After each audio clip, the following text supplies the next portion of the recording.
सास बहू का प्यार। ओ मेरी प्यारी बहू, जरा मेरे हाथों में मेहंदी तो लगा दे, कल एक शादी में जाना है। अभी आई माँ जी।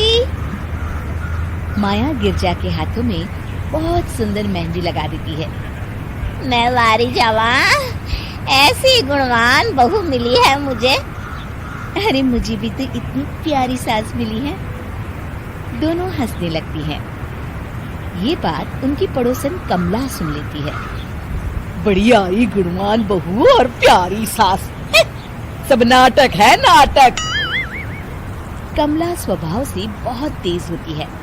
उसकी अपनी बहू से बिल्कुल नहीं बनती, इसीलिए वो गिरजा से जलती है। अगले दिन मंदिर में, अरे गिरजा बहन, आज शाम मंदिर में कीर्तन का प्रोग्राम है, आप आएंगी ना? हाँ हाँ जरूर।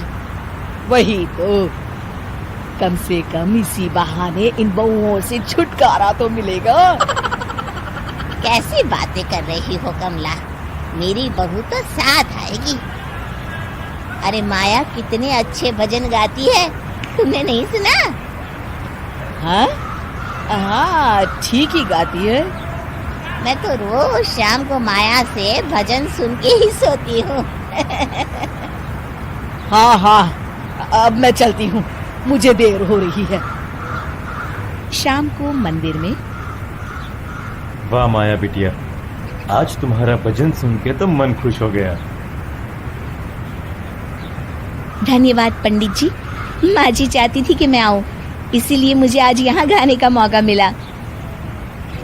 भाई धन्य हो गिरजा, इतनी प्यारी बहू मिली है तुम्हें। सो तो है पंडित जी। कमला दूर खड़ी सब सुन रही होती है। इनका प्यार तो अब मैं निकालती हूँ। अगले दिन कमला छत से माया को आवाज लगाती है। अरे माया, जी बुआ जी। जरा इधर तो आना, कुछ बताना है। अभी आई बुआ जी। क्या हुआ? माया कमला के पास जाती है। पता है, कल सुबह गिरजा मंदिर में कह रही थी कि उसकी किस्मत फूट गई जो उसे तेरे जैसी बहू मिली। अच्छा बुआ जी, किसी बात पर गुस्से में कह दिया होगा। आप तो जानती हैं माँ जी मुझे कितना प्यार करती हैं। अरे वो चाहती ही नहीं थी कि तू मंदिर में आए, वो तो मेरे बहुत कहने पर तुझे लेकर आई। दरअसल बुआ जी, घर पर बहुत काम रहता है ना, इसलिए माँ जी ने सोचा होगा मैं थक जाऊंगी। देखिए ना, कल हम मंदिर से देर रात घर आए तो उन्होंने कोई काम मुझे अकेले नहीं करने दिया। खाना उन्होंने खुद बनाया। अरे ये कलमुही तो अपनी सास की बुराई करने को तैयार ही नहीं। और कुछ बुआ जी? है? नहीं नहीं, और कुछ नहीं, अब तो जा यहाँ से।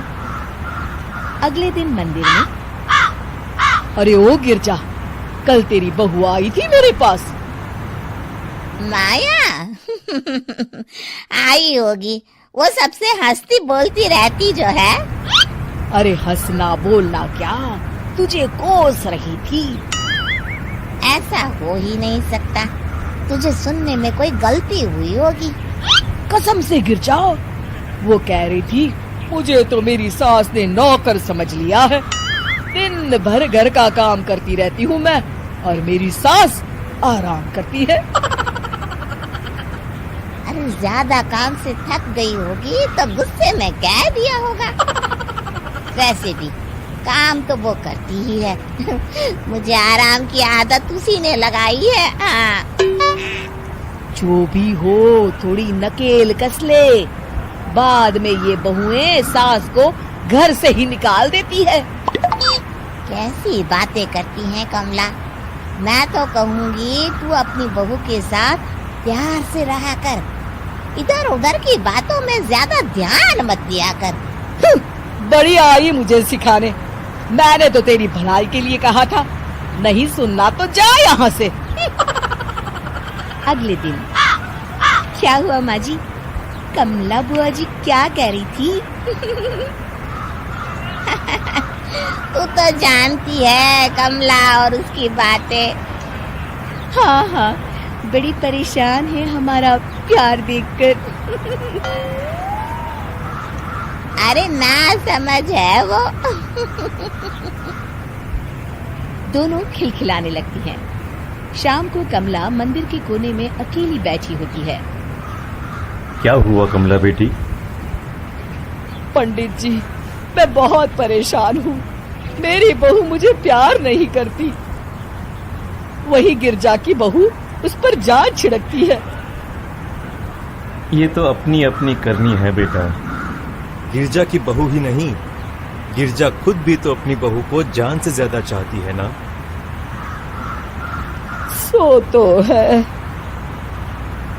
बस बिटिया, इसी में सारा भेद छुपा है। प्यार दो तो प्यार मिलेगा ही। और कभी आपस में मन मुटाव हो भी जाए तो उस बात को भुला दो। गलतियां तो हम सबसे होती हैं, आखिर हम सब इंसान ही है ना। ये तो आप सही कह रहे हैं पंडित जी। अब जाओ और दूसरों की बगिया में आग लगाने की जगह अपने बगीचे के पौधों को सींचो। जी पंडित जी। शिक्षा: दूसरों को अच्छा देख उनसे ईर्ष्या करने की जगह खुद को अच्छा बनाने का प्रयास करें।